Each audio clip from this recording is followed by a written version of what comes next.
Hello there, my name is Lee Philpott and I'm the Head of Wealth at Kingswood. In the session today we're going to talk in a bit of detail about financial education, why thinking about money and managing it properly is an incredibly important life skill and will be valuable throughout the whole of your life.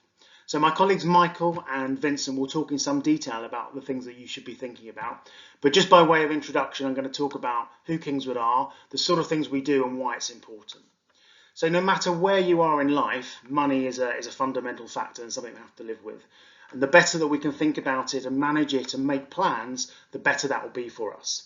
Money doesn't cause happiness, but for sure, if you're managing your money properly and on top of it, it can certainly help you to lead a more enjoyable life without pressure. So our job at Kingswood is to work with people, individuals, maybe their businesses, to help them plan and structure their financial affairs. From simple things like ensuring they don't have too much debt, to planning for the long term and saving, there are a whole range of elements with which we can get involved. Our job is to help people think about their money, put it in the right places and manage it effectively so that over the long term it can grow and help them achieve their plans for life. We do that from a number of locations across the country, so we're a growing firm. And our real goal is to sit with clients, understand them and build long-term relationships. And actually that is why I think this is a fantastic career to get into. You meet so many different sorts of people all around the country and really understand them at a very personal level of what they're trying to do, trying to achieve, and get great satisfaction from seeing people meet their desired objectives. It's actually a really interesting career to get involved in. The pay is pretty good, but you meet so many different types of people and actually make a big difference to their life. And it's really important for us as a business to engage with people like you who are just at the start of their financial journey, because it is never too soon, as I said. The sooner you start to think about it, understand it, the more positive an impact it will have. So I'm going to hand over to Michael now to talk in a bit more detail. Thank you, Lee, for that introduction. Good morning, guys, and thank you to you for joining us today. I really passionately believe that financial education should be taught in all schools. So I'm delighted that your school has decided to partner with us on this project. As Lee mentioned, my name is Michael and I'm going to be working with my colleague Vincent. Now, as you can see, I'm a little bit casually dressed today. Normally I'd have my shirt and tie and my suit on. But like you, we're on lockdown and we're at home. So hopefully you and your family are well and safe and secure. We're going to take you through a presentation about financial education. And Vincent and I will talk through the different areas that we're covering today. Let's take a look at where we're going to start. So debt. Now there are different types of debt. There is definitely good debt and there's some bad debt. For those of you that are thinking, well, how can you have a good debt? I'm going to show you why you absolutely can and why most adults actually aspire to have some good debt. We're then going to look at savings, the importance of how you save, how you budget, how you most tax efficiently save, so using the best products out there for you to look at. We're then going to go on to mortgages, how you go about getting a mortgage, what you need to think of, and really importantly, how you look after your credit score. And then we're going to finish with pensions. Now you might be thinking, pensions? That's to do with old people who are retired. I'm not going to be retired for 50, 60 years. Well, I'm going to show you why it's so important to start as early as you can. And I'm going to really open your eyes to the benefit of starting so early when you start working. So let's get cracking. So what is financial education? Financial education refers to a set of skills and knowledge that allows individuals to make informed and effective decisions regarding money matters. Studies have shown that those who received financial education in their teenage years have been better with money management in their later life. They had less debt, they had more savings, and fewer maxed out credit cards. Now, the important bit is the higher savings, because higher savings gives you freedom to do the things that you want to do. If you've got more money in your bank, it means you can go and do more of the things that make you happy. So today's really about three things for me. We want to fill you with lots of knowledge, so hopefully you're going to find the presentation interesting and enjoyable. And with that knowledge, that will give you an action to take forward to actually start thinking and planning about your futures and what you would like to start planning for in the next 5 years, 10 years or 20 years. But most importantly, I hope it's going to change behaviours. Because when I was 19 and 20, I got into credit card debt and I wasn't very good with managing my money. And I'm going to talk to you about that a bit later. And I'm going to show you how damaging that can be. I don't want you to make the same silly mistakes that I made. Hi everyone, my name is Vincent. I'm a wealth planner here at Kingswood. So just to reiterate what Michael was talking about, the importance of saving at an earlier age. Personally speaking, when I was a teenager, as soon as I had money, I'd spend it, and I'd spend it on all the designer brands. And looking back on it now, I wish I had someone pull me aside and say, Vincent, why don't you save now to give yourself more financial security as you get older? All I could think about when I was a teenager, as you can see from the pictures, was a nice watch, the nice holidays, want to drive a nice car, the nice bags, and the freshest trainers. Don't get me wrong, it's important, and it's actually good to aspire to having nice things in life. However, it's important to plan and do it in a financially secure way. So throughout this presentation, we're going to talk about the importance of saving and making sure as you get older, you know how to manage your finances better. Social freedom. So what do I mean by that? I'm sure some of you are now considering or actually know how to drive. You can pick your mates up, you have a bit more freedom, you can, get away from the parents a bit more. When I was 17, I couldn't wait to get behind the wheel. My very first car was a navy blue Nissan Micra. As I knew that I was going to be financially responsible for the car, I got myself a part-time job, made a budget and saved to meet the associated costs with having the car. For example, the petrol. Without the petrol, the car doesn't move. Road tax and license fees are really important things to have with your car. A car insurance, so if anything happens to the car, at least you know that you're insured. And repairs, making sure the car's in good conditions at all time. So by actually having a part-time job and budgeting and saving allowed me to meet these costs of having a car. So good debt versus bad debt. This was probably the bit where I was talking earlier where you thought, what is he talking about? How can there be good debt?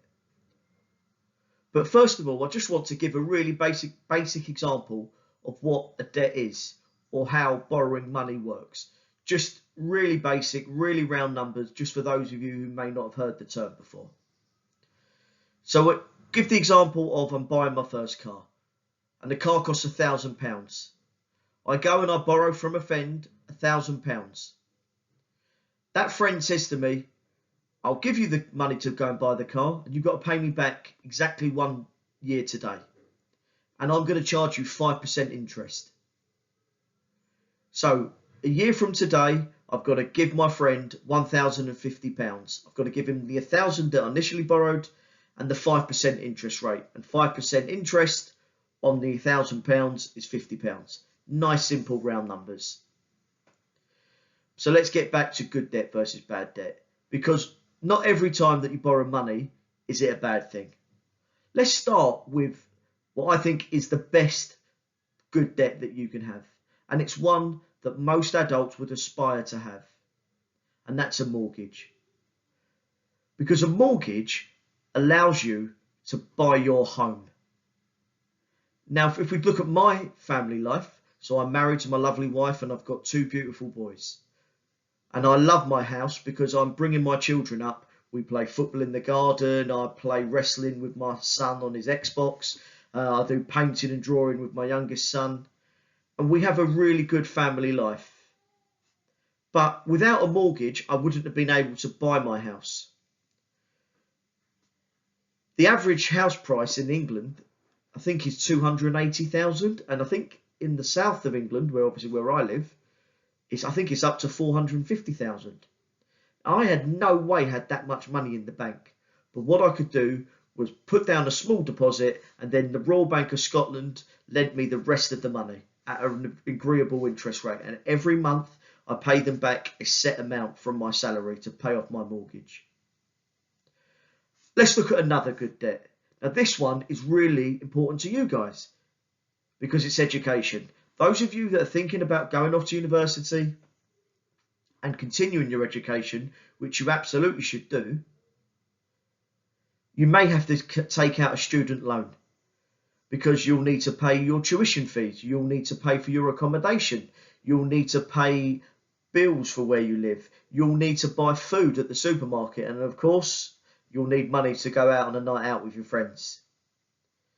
Now, most students will take a student loan. You'll borrow a fixed amount of money, and once you get into full-time employment, the government will take a set amount from your salary each month to pay off your student loan. So there, look at that. That's a really good debt. You have developed your education, and having a degree or a diploma will really help you in your working career.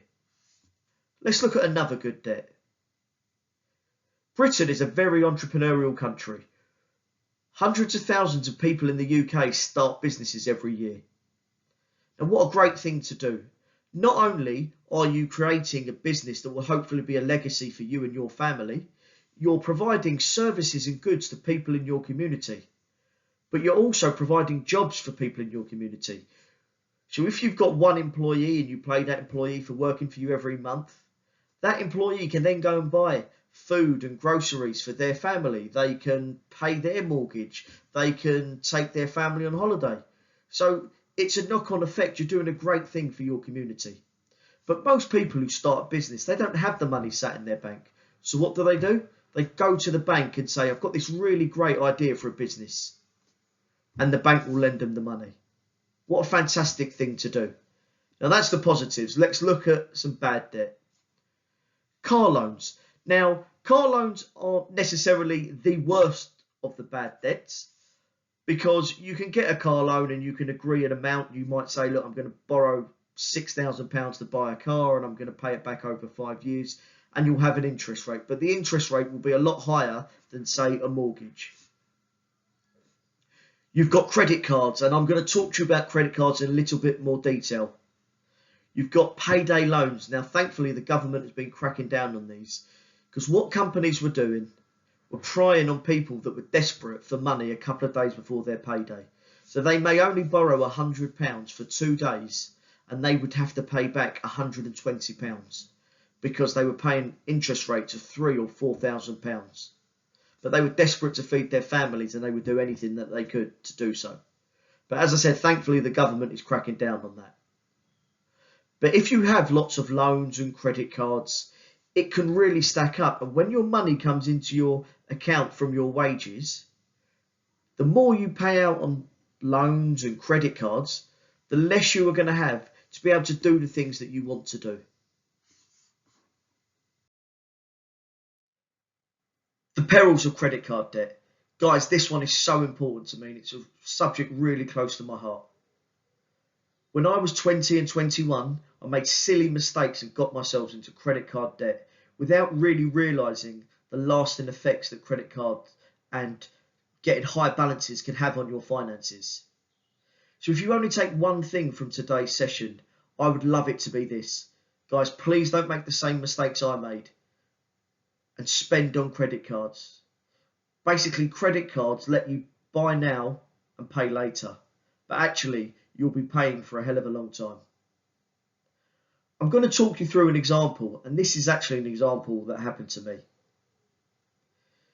Do you remember the pictures I put up earlier on with the nice car and the nice watches? Well, the reason I put the watch was because that's what I did. I went and bought a watch for £5,000. I'd seen all the footballers on TV wearing them with their fancy watches, and I thought, I really want a Rolex watch. So I went and spent £5,000 on a credit card to buy a Rolex watch. Now let's look at this example here to show you exactly how much that would have cost me if I had just continued to make the minimum payments as I did for many years. So we've got £5,000 on the credit card, and if you just make the minimum payments, you'd be paying about £100 a month. The interest rate is at 21.9%, and that's quite a low interest rate for credit cards.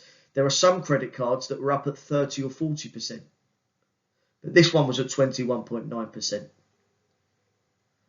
If I'd have just made the minimum payment each month, it would have taken me 32 years and 2 months to pay it off, because I would have paid interest on the watch of £8,113. It would have cost me £13,000 and a bit of change to have bought the watch over a 32-year period. Because when I bought the watch, I thought, oh, I could just pay £100 a month to it and I've got a fancy Rolex. What I wasn't considering is I'd basically be paying that for the rest of my working life. Now, if I had £13,113 in my bank account, would I have bought the watch for £13,000? Absolutely not. It wasn't worth £13,000. Now let me tell you a stat that might frighten you. 27% of adults in the UK don't use credit cards. They're the sensible ones. Of the 73% of adults that use credit cards, they have on average 3.6 credit cards. Now, maths was never my strong point, as you can probably see by the fact that I put such a ridiculous purchase on a credit card. So we'll get rid of the 0.6. Let's just take 3 credit cards each. If I had 3 credit cards, each with £5,000 on them, I could buy £15,000 worth of goods with them. But it would actually cost me just under £40,000 to pay for £15,000 worth of goods. Now I ask you, is it worth it? Is it worth spending nearly £40,000 when it's only valued at £15,000? Of course it's not. So guys, please don't make the same silly mistake that I did. If you see a watch or you see an item that you really want, save for it. And once you've got the money in your bank account, go and purchase it. You'll feel so much better for doing so. As Michael and I have been talking about, and really hammering home the importance of saving at an early age and start making a budget so you can save and be more financially secure in the future. So what options are there available for you? Well, you have individual savings accounts, or these are otherwise known as ISAs. At present, you can put up to £20,000 into this account. I'm sure a lot of you may have bank accounts, and banks as well also have savings accounts. So it's worthwhile, if you are interested in saving, speaking to your bank and seeing what options are available to you. I'm sure a lot of you, as you get older as well, would like to purchase your own property, actually own your own home, and there are savings accounts for that as well. So you look at first-time buyers ISAs and lifetime ISAs as well. So it's a great way for you to save in order to meet your goals of buying your property as you get older. So it's really, really important to start saving now, and it's not too late to start.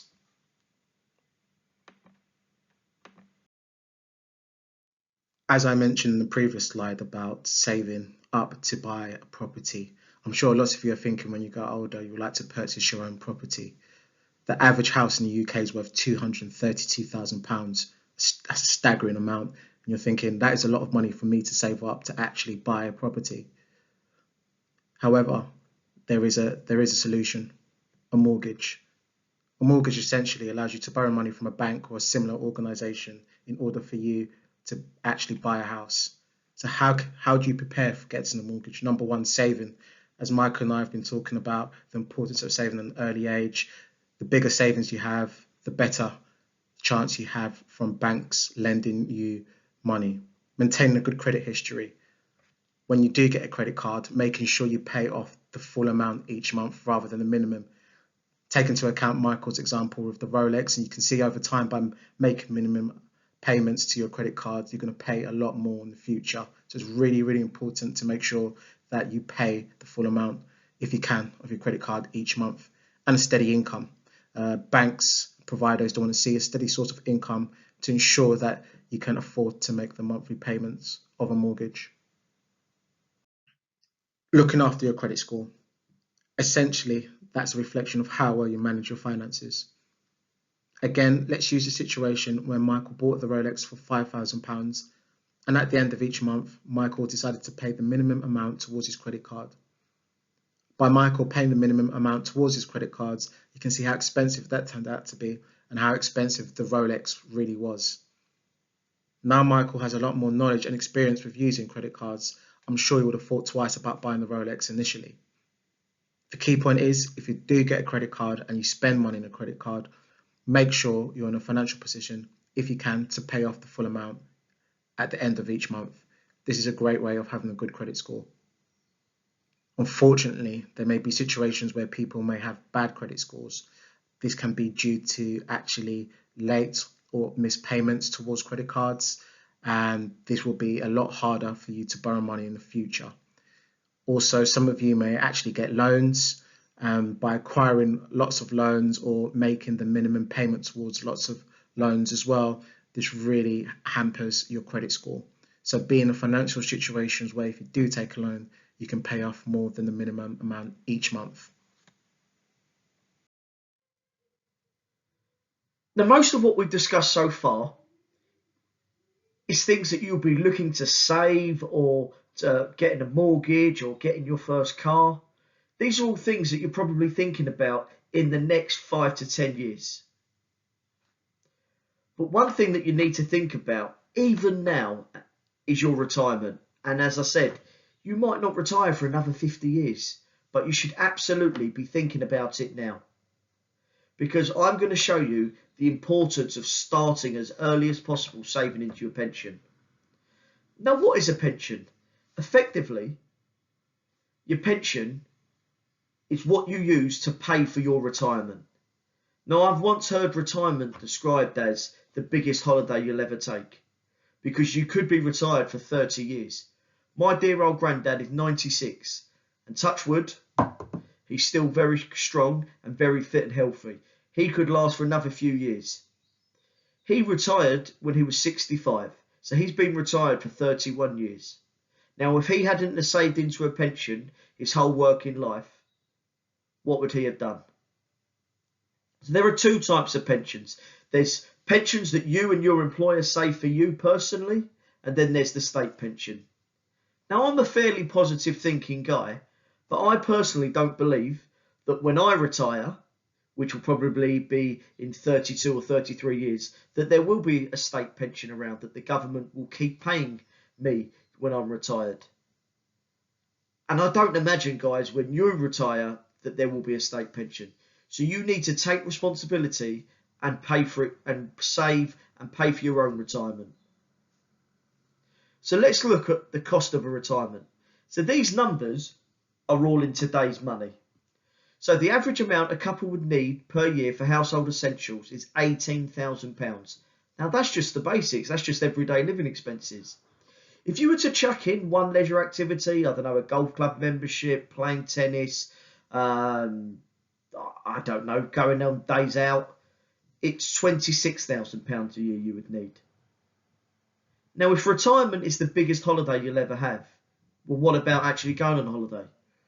Well, an average yearly income for an additional luxury, such as long haul trips, is £39,000. That's a lot of money each year to have, because you're not going to have your salary going in each month because you've stopped working. So how do you replace that? So let's look at this. The total pension pot you need to retire with £26,000 per year is £210,000. And that's a lot of money to have saved. But the average person in the UK only has £50,000 in their pension. So what are they going to do? So after this is finished, if you get the chance, speak to your parents, your aunties, your uncles, grandparents, cousins, and ask them about their pension. Do they know how much they've got in their pension? Do they know if they've got a number of different pensions? And if they don't, you should say to them they need to speak to a financial planner. So I'm now going to show you in this next slide about starting as early as possible. The power of compound interest. Einstein called compound interest the eighth wonder of the world, and hopefully you'll be just as impressed after this slide. Now, I've done some research. The average starting salary for a 21-year-old graduate leaving university in the UK is £21,000 per year. And it's important that we know that number, because the government has introduced rules where employers, companies that you work for, and employees, you yourself, must save each month into a pension. So the company you work for must save some money into a pension for you, and you yourself have to contribute to that pension. Now, the minimum employment contribution from the company you work for is 3% of your salary, and for an individual it's 4%. But when you put 4% in, you actually get some tax relief, and you'll actually have 5% going in from, because the government will give you 1%. So in our example, £21,000 starting salary, each month £141 would be saved for you into a pension. Now that's you doing some of it, and that's your employer doing some of it. And that might not seem a lot, but let's look at what that could be worth as we go through. So we've assumed an annual growth rate of 6%. Now what I mean by that is most pensions tend to be invested in buying shares and stocks in companies, buying bonds and government bonds, or investing in commodities. And we're going to cover that off at a later date, talk to you about the investment world. And this example shows you saving for 45 years, so you would retire at 66. So of course, 2020, you've just started saving, you've got nothing in the pot at the moment. In 10 years' time, you've got £24,908, just in 10 years of saving. In 20 years, look at this, you've got nearly 75,000. In 30 years, you've got 171,000. And by the time you retire in 45 years' time, you've got a pension of just shy of £500,000. Think of the income that could provide you. Now, what this demonstration has assumed is that you get a pay rise each year that rises in level with inflation. Now, we're going to talk to you about inflation a little bit more. Inflation is effectively the cost of buying something and how much that changes each year. And on the next slide, I'm going to go into that in a bit more detail. But this slide assumed that your pay went up each year by 2%, so that your pension contribution went up by 2%. But look at that amount of money you could have. And that's why it's so important to start early. I was once told quite a neat stat that for every 5 years you delay starting to save for your pension, you need to save twice as much as you would have 5 years earlier to get to the same amount when you retire. So that's why, guys, you should be starting as soon as possible. Inflation. Now, as you can see, I've got a picture of 3 Big Macs on this screen. Now, I'm going to use the historic price of how much a Big Mac has cost over the years to explain to you inflation. Now, why is inflation important to know about? Well, inflation is how much the cost of goods goes up each year. Now, you want your money to grow in line with inflation, because if your money doesn't grow at all, but the cost of goods goes up every year, then you've got less spending power with the same amount of money than you would have had 5 years before. So it's really important to know about inflation, but also to make sure that your money grows in line with inflation. So let's take a look at this. In 1974, now I picked this year because that's the first year that McDonald's opened a restaurant in the UK, and they opened it in South London. So in 1974, the cost of a Big Mac burger was 45p. Can you imagine if it was still that now, how many I'd be eating? Right, move forward to 1991, long before any of you guys were born. But it was £1.67. So that's quite a growth jump. It's gone up £1.22. So that's quite a lot in 15, 16 years. Move forward to 2020, and it's now £3.29. It's nearly doubled in price. So if you had £500 in your pocket in 1991, you could have bought a lot more goods than you can with £500 in 2020. So that's why you need the money that you are saving to grow in line with inflation, so that you can maintain the spending power you would have had in previous years with the same pot. So hopefully that's just a fun example of showing you about the importance of knowing about inflation and why you've got to make sure that your pensions or your savings are growing at a good rate. That's the end of the presentation from me at this point. I'm going to pass over to Vincent for the last slide because all we've talked about today is about financial planning. And Vincent's a financial planner. And I wanted him to talk to you guys about why financial planning is a good career and one that you should be looking at if you are interested in these subjects. So I've asked Vincent to talk to you about why he chose to become a financial planner and what he enjoys about it. I hope you've really enjoyed the presentation, and as I mentioned before, if you ever want to get in contact with me, I would love you to do so. My details can be found on the website. Great. Thanks a lot, guys, and I look forward to speaking to you soon. Great, thanks for that, Michael. So you're thinking, why financial planning? Why is Vincent a financial planner? And I'll tell you some of the reasons why I chose financial planning. I'm just making a difference to people's lives, putting a plan in place to make sure those dreams turn into reality in the future. We all make financial decisions every day, and there's always going to be implications to those decisions. From the slide, you can see 40% of UK employees worry about their finances, which is kind of a staggering amount. So it's good for people just to talk about their finances to me and seeing where I can come in and actually make a plan to make them financially secure in the future. Relationship building and social rapport is really important as a financial planner. This really underlines the relationships that I have with clients, and they can also see the benefit of the financial plans that I do for them. The industry has been known to lack younger financial planners. I'm 29. The average age of a financial planner in the UK is 58, so it'd be great to have more young financial planners into the industry.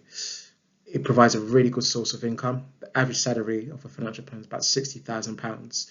However, becoming more qualified, you have a great chance of increasing your earnings potential in the future.